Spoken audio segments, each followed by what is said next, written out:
Hey guys, I want to show off this update to this D-pad mod that I've been doing. So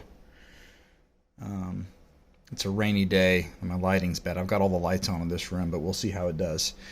I've had for a time a Razer Weaver / Tartarus D-pad rebuild replacement mod that allows us to get rid of their stock factory micro switches, which are just bad, and replace them with more available and hopefully more robust snap switches, like the 6x6 snap switches. Focus, please. And what I've got here is my latest iteration. So this is what I've been using. This is something that I've printed. And the idea is that the switches sit in these channels. Get the light to do what I want.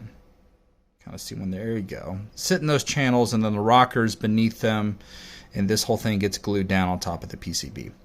And then you can attach the rocker to the top. So this works. I've done a few of these. I've sent a few of these kits off. It works. I've not had the glue come loose. I've not had people complain. I'm at the point with a lot of these mods and stuff that the more that I can replace glue with screws, I'm pretty happy.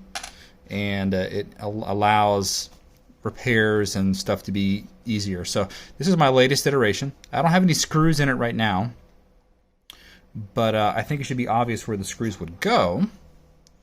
I'll try to point. So there'd be four, one at each corner. So one there, one there, and then there, and then there.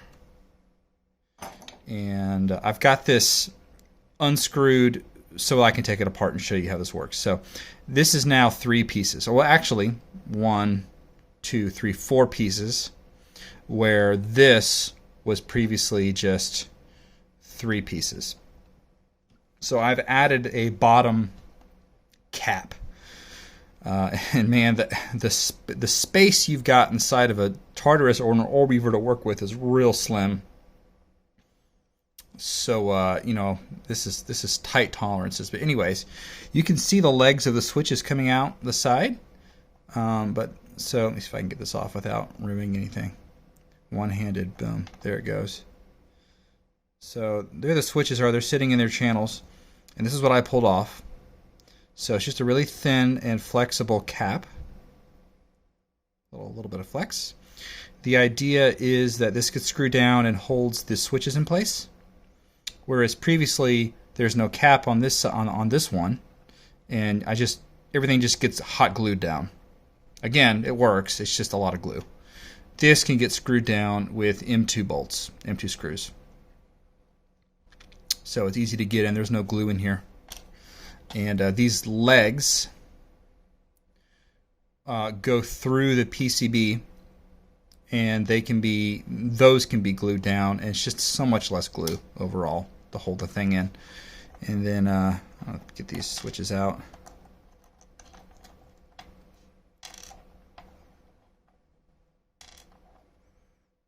There's the hat.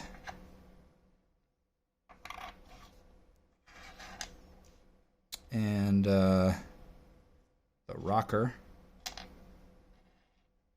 And this is the new harness.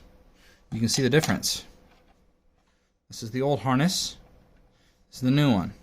So it's got these offset tabs to accept M2 screws.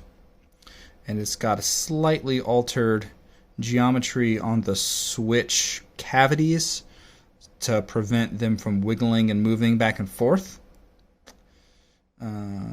Yeah, and so far it's working pretty well. I'm pretty happy with this. This is definitely an improvement on my previous design. So at this point forward, anybody who orders one of these is going to be getting this instead of this. I'm most excited because now if you have a switch go, if one of these switches goes, it's super easy to replace. You just unscrew the cap pop a new one in, and you're good. Whereas with this one, you have to use IPA to get the hot glue off, repack all the new switches in with new hot glue, and then get it back down. And it's doable. It's just a pain in the butt. This is just easier.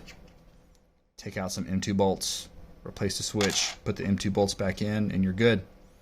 Anyways, let me know what you think. Thanks a lot. Bye.